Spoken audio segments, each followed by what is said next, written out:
How did Hitler reduce unemployment in Nazi Germany? I'm going to start off by looking at the bare statistics, and I'm actually going to compare two countries, the USA and Nazi Germany. And I'm going to compare the USA and Nazi Germany from 1933 to 1939. In fact, I'm not going to put that there. From 1933 to 1939. I'm going to compare them in terms of the amount of people that were unemployed in these two countries between these years. Now, what you have to remember before we start talking about this is the factor that really meant that both countries at this time had to reduce the amount of people who were out of work. And that, of course, was the Wall Street crash of 1929. And of course, you can look that up and you can see it obviously happened in America, but it had knock-on effects on Nazi Germany. In fact, I've done an earlier video presentation on the Depression and its causes. But this happened, and it led to a global recession. Now, Hitler came to power in 1933 in Nazi Germany. He came to power on that famous promise of work and bread. So he promised German workers, working class Germans, he promised them a job, he promised them a future, he promised them stability. Now that he'd come to power, he couldn't really afford to let them down. Now, in 1933, in Nazi Germany, when Hitler came to power, there was around 6.1 million people who didn't have a job. Now, if you compare that, I know it's different populations, so we can't actually compare it like for like in terms of populations. In the USA, in 1933, there were around about 14 million people out of work, but obviously a much bigger population in the USA at that time. Now, you may remember in the USA, Roosevelt introduced his New Deal.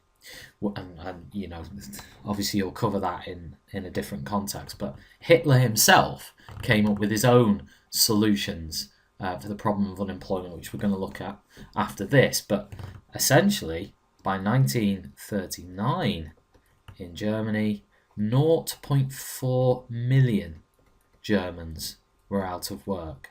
So you can see there is a huge drop there in terms of the numbers. In fact, I would argue that that's probably one of the biggest drops in unemployment rates in any country in the 20th century in a period of time. If you compare that to the USA, compare that up to 1939 in the USA, there was closing in on 10 million unemployed by 1939 in the USA, and that number was going up. Now, if you look at those two, I mean, you're looking at a 4 million there, maybe a 5.5 difference over here, 4 million, 5.5. You'd have to say Hitler's done spectacularly well. He's basically installed a full employment economy in Nazi Germany.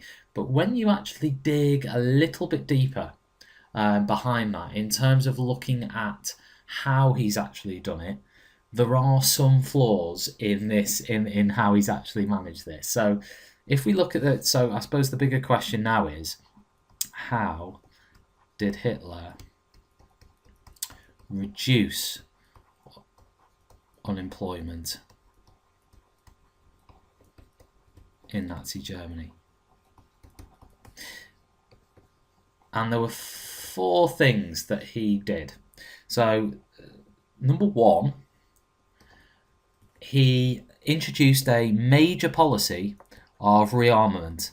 This went against the Treaty of Versailles, if you remember, which said that Germany were allowed no submarines, no air force, and limited the amount of artillery pieces it was allowed. Hitler basically discarded this and said, no, we are going to rearm. This created a lot of jobs. A lot of people suddenly found jobs working in factories. So immediately that decreased the amount of people out of work. Perhaps even more significantly, which is number 2, is Hitler introduced conscription. Again, he did this almost immediately. This led to all men between the ages of 18 and 45 into the armed forces, and this created over 1 million jobs straight away. So, 1 million of that figure is accounted for with conscription. Moving on from there, so you'd have to argue that it's to do with the military. It's to do with the military so far. But the third point is perhaps similar to what Roosevelt did a lot of in the USA, actually. Hitler introduced an organization called the RAD. I'm not going to try and tell you what the translation is in German, but I will put it on the screen for you.